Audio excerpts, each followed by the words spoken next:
चलो विद्यार्थी मित्रों, आज विद्युत डायपोलने अक्ष पરના બિંદુ માટેનું ક્ષેત્ર એટલે મીન્સ કે વિદ્યુત ક્ષેત્રનું આપણે સૂત્ર મેળવવાનું છે. આપણે અગાઉના વિડીયોની અંદર જોયું કે વિદ્યુત ડાયપોલ મોમેન્ટ કઈ રીતે થાય છે, એટલે આજે થોડીક માહિતી આપણે સમજી લઈએ. માની લો કે અહીં માઇનસ ક્યુ વિદ્યુત ભાર છે અને બીજું પ્લસ ક્યુ વિદ્યુત ભાર છે. ડાયપોલની અંદર વાત કરીએ તો આ બંને વચ્ચેના અંતર કેટલું હશે? અહીંયા 2a જેટલું અંતર છે અને આનું સેન્ટર આપણે સી નામ આપી દઈએ. તો આવી જે રચના અહીં ઉત્પન્ન થાય તો આવી જે રચનાને આપણે શું કહેશું? વિદ્યુત ડાયપોલ મોમેન્ટ તરીકે અહીંયા ઓળખીએ છીએ. ઓકે, તો વિદ્યુત ડાયપોલ તરીકે અહીંયા ઓળખીએ છીએ આને. હવે વિદ્યુત ડાયપોલની જે અક્ષ છે, તો અક્ષ એટલે શું કે અહીં બે વિદ્યુત ભારો જે રેખામાંથી પસાર થતા હોય એ રેખાને આપણે શું નામ આપીએ છીએ? અક્ષ તરીકે ઓળખવામાં આવે છે. એટલે મીન્સ કે આ જે બે વિદ્યુત ભારો છે કોઈ એક રેખામાંથી પસાર થતા હોય, આ રેખાને આપણે શું નામ આપીએ છીએ? અક્ષ તરીકે ઓળખવામાં આવે છે. અને અહીં પ્લસ ક્યુ વિદ્યુત ભારથી થોડેક દૂર કોઈ પી સ્થાને અહીં વિદ્યુત ક્ષેત્ર માટેનું અહીંયા સૂત્ર તારવવાનું છે. તો આપણે અહીં સમજીએ કે ડાયપોલના કેન્દ્ર સી થી કોઈ એક બિંદુ પી સ્થાન સુધીનું જે અંતર છે અહીં આર લેવાનું છે. કેટલું લેવાનું છે? અહીંયા આર સુધીનું અંતર છે. ઓકે, હવે આ જે બે વિદ્યુત ભાર છે બંને વચ્ચેનું અંતર 2a છે. એટલે કે મીન્સ કે માઇનસ ક્યુ વિદ્યુત ભારથી એના કેન્દ્ર સુધીનું અંતર કેટલું થશે? અહીંયા a થશે. કારણ કે આખું કેટલું છે? a પ્લસ a એટલે કેટલું થાય? 2a થાય. તો અડધું કેટલું થશે? a થશે. અને ડાયપોલના કેન્દ્રથી પ્લસ ક્યુ વિદ્યુત ભાર સુધીનું અંતર કેટલું થશે? a થશે. એ પણ કેટલું થશે? a. મિત્રો ખાસ ધ્યાન રાખજો, જો આની અંદર તમને સમજ પડી ગઈ તો આખા જે થિયરી છે એકદમ સમજવામાં ઇઝી થઈ જશે. ઓકે, અહીંયા કોન્સન્ટ્રેટ રાખો. હવે કોઈ એક કેન્દ્રથી પ્લસ ક્યુ વિદ્યુત ભાર સુધીનું અંતર કેટલું આપ્યું છે? એ આપેલું છે. હવે બીજું અંતર છે કે પ્લસ ક્યુ વિદ્યુત ભારથી અહીં પી સુધીનું અંતર મારે જાણવું છે. તો એના પરથી આપણને આ જે આર આપ્યું છે કેટલો? ડાયપોલના કેન્દ્રથી પી સ્થાન સુધીનું વચ્ચેનું અંતર કેટલું આપ્યું છે? આર આપ્યું છે. ઓકે, તો આપણને ડાયપોલના કેન્દ્રથી પ્લસ ક્યુ વિદ્યુત ભાર સુધીનું અંતર તો મળી ગયેલું છે, એ છે. અને આખું ટોટલ કેટલું છે? ડાયપોલના કેન્દ્રથી પ્લસ ક્યુ ડાયપોલના કેન્દ્રથી પી બિંદુ સુધીનું અંતર કેટલું આપ્યું છે? આર છે. ઓકે, તો બાકી કેટલું રહેશે શોધવાનું? આટલાથી એટલે મીન્સ કે પ્લસ ક્યુ વિદ્યુત ભારથી એના પી સ્થાન સુધીનું જે અંતર બાકી રહેશે. એટલે કેટલું રહેશે કે આરમાંથી એ બાદ કરી લો એટલે કેટલું મળી જશે તમને? અંતર આટલું મળી જશે. આખું ટોટલ કેટલું છે? આર છે. એમાંથી આટલું અંતર બાદ કરી લો, બાકીનું કેટલું મળી જશે? એટલે મીન્સ કે અહીંયા શું આવશે? આર માઇનસ શું લખાશે? અહીંયા એ લખાશે. હવે એવી જ રીતે અહીં માઇનસ ક્યુ વિદ્યુત ભાર સુધીનું મારે અંતર શોધવું છે. આટલાથી કોઈ એક પી સ્થાન સુધીનું મારે અંતર શોધવું છે. આપણને ખબર છે કે ડાયપોલના કેન્દ્ર સુધીનું અંતર અને પી સ્થાન વચ્ચેનું અંતર કેટલું આપેલું છે? અહીંયા આર આપ્યું છે.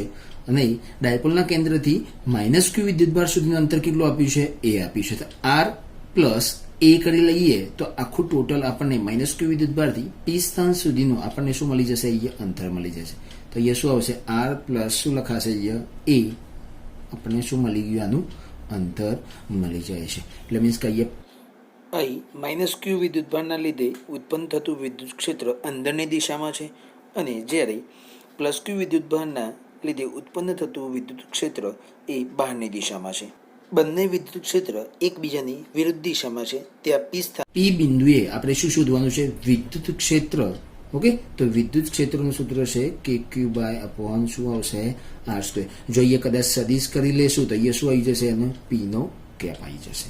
ઓકે, તો આ સૂત્રના આધારે આપણે અહીંયા સમજી લઈએ. હવે જોઈએ કે કોઈ પ્લસ ક્યુ વિદ્યુત ભારના કારણે ઉદ્ભવતું વિદ્યુત ક્ષેત્ર. ઓકે, અને માઇનસ ક્યુ વિદ્યુત ભારના લીધે ઉદ્ભવતું વિદ્યુત ક્ષેત્ર. ઓકે, તો અહીંયા પ્લસ ક્યુ વિદ્યુતભારની વાત કરીએ છીએ તો આપણને ખબર છે ઈ પ્લસ લઈ લઈએ, સદિશ કરી લઈએ તો આપણને ખબર છે આ સૂત્ર પરથી આપણે શું મળી જશે અહીંયા કે ક્યુ બાય આપણ શું આવી જશે R square p caret. Okay, અને અહીં ઈ માઇનસ સદિશ બરાબર શું કરી લઈએ માઇનસ માટે લઈએ એટલે માઇનસ ક્યુ વિદ્યુતભાર માટે અહીંયા શું લખાશે કે ક્યુ પણ એ કેવા આવશે માઇનસ આવશે એટલે અહીંયા માઇનસ લખી દઈએ अपन શું આવી જશે નીચે R square p caret. Okay, તો આના વચ્ચે આપણને સૂત્ર મળી જાય છે. હવે કુલ જે વિદ્યુત ક્ષેત્રનું સૂત્ર મેળવવું છે તો આપણે ઈ સદિશ બરાબર લઈ શકીએ છીએ. અહીંયા ઈ સદિશ બરાબર અહીંયા શું લખાશે ઈ પ્લસ સદિશ પ્લસ અહીંયા શું આવશે ઈ માઇનસ સદિશ એટલે મીન્સ કે સમીકરણ નંબર 1 આપી દઈએ, સમીકરણ નંબર 2 આપી દઈએ. ઓકે, તો આને સમીકરણ નંબર 3 આપી દઈએ. તો સમીકરણ 1 અને 2 ની જે કિંમતો જે છે આપણે શું કરી લઈએ લખીએ અહીંયા કે સમી 1 અને 2 ની કિંમત સમી 3 માં મૂકતા. ઓકે, તો અહીંયા મૂકી દઈએ. અહીંયા તો ઈ સદિશ ઇઝ ઇક્વલ ટુ ઈ પ્લસનું જે આપણને શું આવશે અહીંયા કે ક્યુ બાય આપણ શું લખાશે અહીંયા r square p caret plus અહીંયા શું લખાશે માઇનસ આવશે.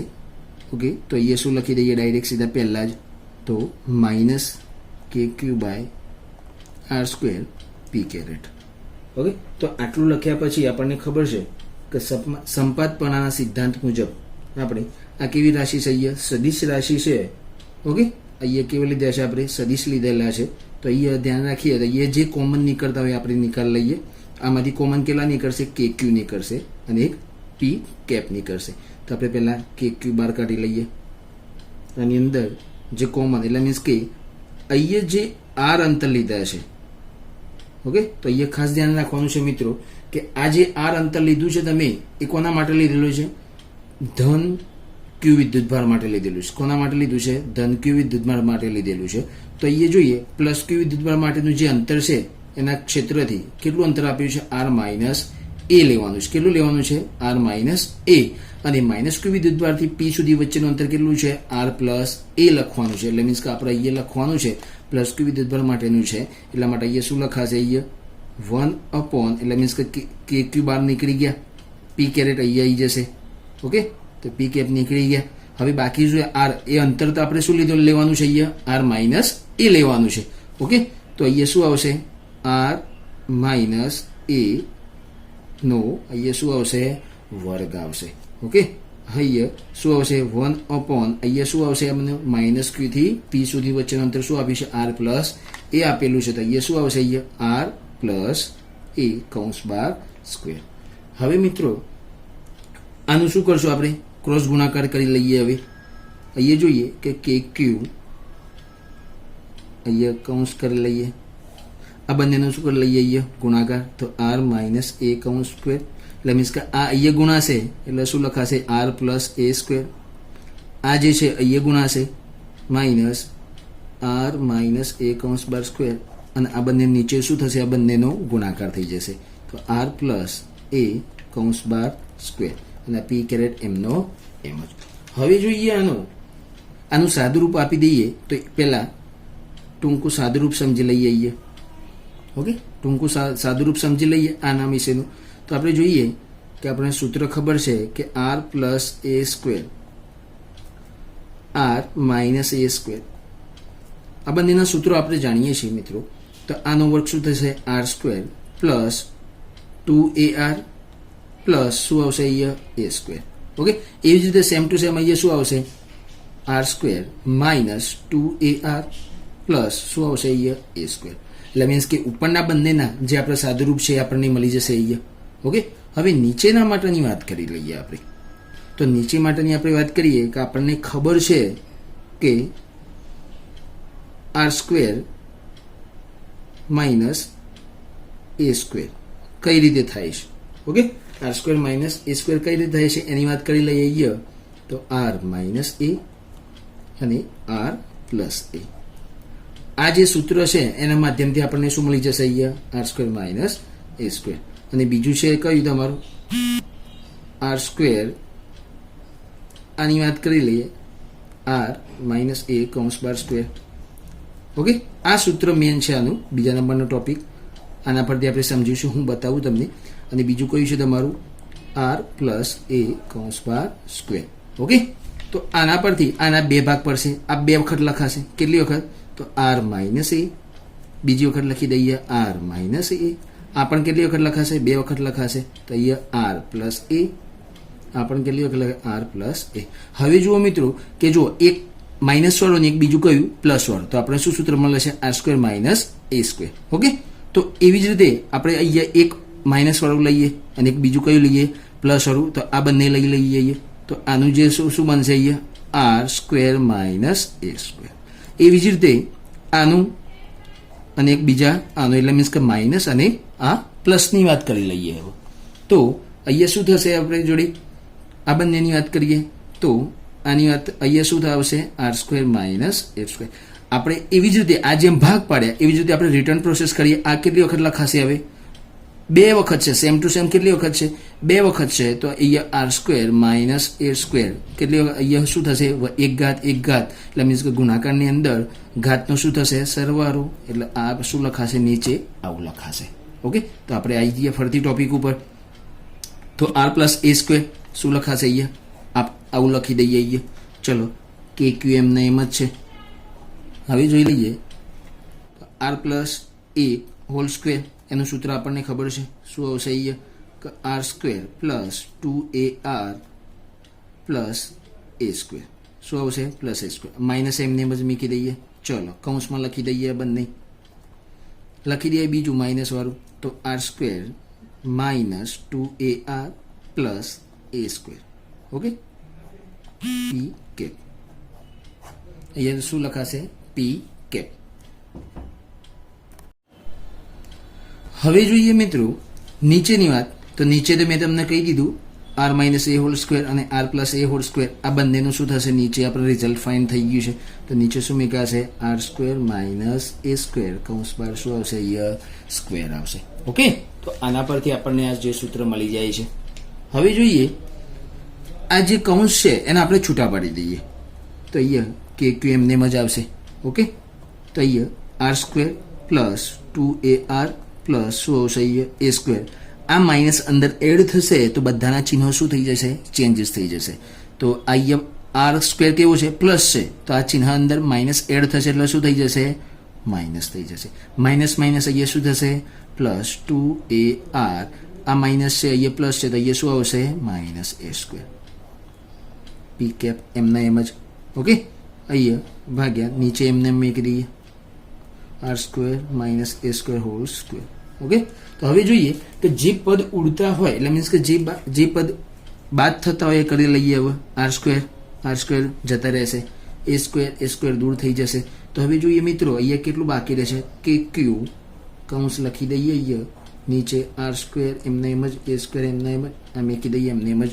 ઓકે, અહીંયા પી સ્ક્વેર એમને મૂકી દઈએ. હવે જોઈએ 2ar અને અહીંયા કેટલા છે? 2ar. તો એ કેટલા થશે? 2ar પ્લસ 2ar એટલે મીન્સ કે 4ar થશે. કેટલા થશે? 4ar થઈ જશે. હવે જોઈએ આને બ્રેકેટ આપણે દૂર કરી લઈએ. તો kp 4ar અપોન શું આવશે? અહીંયા આર સ્ક્વેર માઇનસ એ સ્ક્વેર કૌંસ બાર શું આવશે? અહીંયા સ્ક્વેર અને પી કેપ આવી જશે અહીંયા. ઓકે, હવે જોઈએ મિત્રો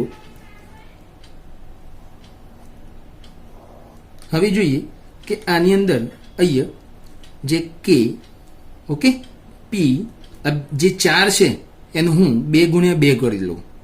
2 અહીંયા 2ar ગુણ્યા અહીંયા શું લખી દો? અહીંયા 2 છૂટા પાડી લઉં છું. ઓકે, આ જે 4 હતા એના મેં શું કર્યા? 2 ગુણ્યા 2. ઓકે, 4 થઈ ગયા. હવે નીચે એમની એમ જ માઇનસ એ સ્ક્વેર કૌંસ બાર સ્ક્વેર અને અહીંયા પી કેપ એમના એમ જ. હવે જોઈએ મિત્રો કે આપણને ખબર છે અહીંયા ક્યુ આવશે. ઓકે, સોરી મિત્રો, અહીંયા શું આવશે? કે ક્યુ આવશે, કારણ કે ઉપર જે કે ક્યુ છે એમ જ અહીંયા પણ શું આવશે? કે ક્યુ આવશે. હવે જોઈએ કે Q2A એ બરાબર આપણે શું લખાશે? આપણે ડાયપોલ મોમેન્ટના જે સૂત્રની અંદર જોયું હતું કે P ઇઝ ઇક્વલ ટુ શું આવશે? 2QA. એટલે મીન્સ Q2A. આનું ડાયપોલ મોમેન્ટનું શું છે, એનું મૂલ્ય છે. તો આના બરાબર આપણે શું મૂકી દઈશું, P મૂકી દઈશું. તો આના બરાબર આપણે શું મૂકીએ, P R M ના M. ઓકે, અને અહીંયા શું આવશે, 2 આવશે, અને P કેપનો કેપ જ મૂકાશે અહીંયા. ઓકે, તો હવે જોઈએ નીચે છે R² - A² કૌંસ બાર સ્ક્વેર. તો હવે આ રીતે લખાશે, 2 આગળ લઈએ 2KP R અપોન શું લખાશે, R² - A² કૌંસ બાર સ્ક્વેર P કેરેટ. હવે જોઈએ મિત્રો, આની કોઈ એક લિમિટ મૂકી દઈએ. માની લો કે R > A. ઓકે, તો જે R જે છે એની વાત કરી લો અહીંયા, કે આકૃતિની અંદર સમજી લઈએ કે જે R બતાવે છે, માની લો કે કોઈ એક P સ્થાન આના કરતા છેક બહુ દૂર છે. ઓકે, આ A ડાયપોલ જે છે એ A કરતા અહીંયા R કેટલો છે, માની લો કે બહુ દૂર છે, એટલા માટે એની અવગણના કરતા અહીંયા R બરાબર શું લઈ લીધું, A કરતા R કેવો છે, અહીંયા બહુ જ મોટો છે, એટલા માટે અહીંયા A ની જગ્યાએ આપણે શું લખી દઈશું, R લખશું. તો હવે જોઈ લઈએ અહીંયા કે આના પછી અહીંયા જે જગ્યાએ A છે એની જગ્યાએ શું લખી દેશો, તમે અવગણ નાખશો, એટલે આને શું કરી દેશો, તમે 0 મૂકી દેશો. ઓકે, R મોટો છે તો અહીંયા શું લખાશે, 2KP R અપન શું લખાશે, R ની કેટલી થાય છે, અહીંયા R² 0 કૌંસ બાર સ્ક્વેર અને P કેરેટ. તો આપણને ખબર છે કે 2KP R અપોન શું આવશે, R ની કેટલી ઘાત થશે, અહીંયા 4 ઘાત થશે. તો R એક વખત ઉડી ગયા તો નીચે કેટલા લખાશે, અહીંયા 3 P કેરેટ. હવે મિત્રો જોયું કે આપણને E સદિશ બરાબર આપણને આ સૂત્ર ફાઇન્ડ થાય છે, આ સૂત્ર KQ P upon P caret. આ જે સૂત્ર છે એનું મૂલ્ય હું અહીંયા લખી દઉં છું. ઓકે, તો અહીંયા E સદિશ બરાબર કેટલું થશે, અહીંયા 2KP upon R³ P caret. હવે મિત્રો બીજું પણ ખાસ ધ્યાન રાખજો, આની જગ્યાએ અમુક ચોપડીની અંદર આવું પણ આપ્યું છે કે 1/4πε0 અહીંયા કેટલા આપ્યા છે, 2P. ઓકે, અને 1 ના લખો તો ચાલશે, અને નીચે કેટલા આપ્યા છે, R³ અને P કેરેટ. ઓકે, આવું પણ અમુક ચોપડીની અંદર આપેલું છે. તો મિત્રો ખાસ ધ્યાન રાખજો. તો આપણે સમજ્યા કે વિદ્યુત ડાયપોલની અક્ષ પર બિંદુ P માટેનું આપણે શું મેળવીએ, વિદ્યુત ક્ષેત્ર E નું સૂત્ર આપણે જે ફાઇન્ડ કર્યું એ છે.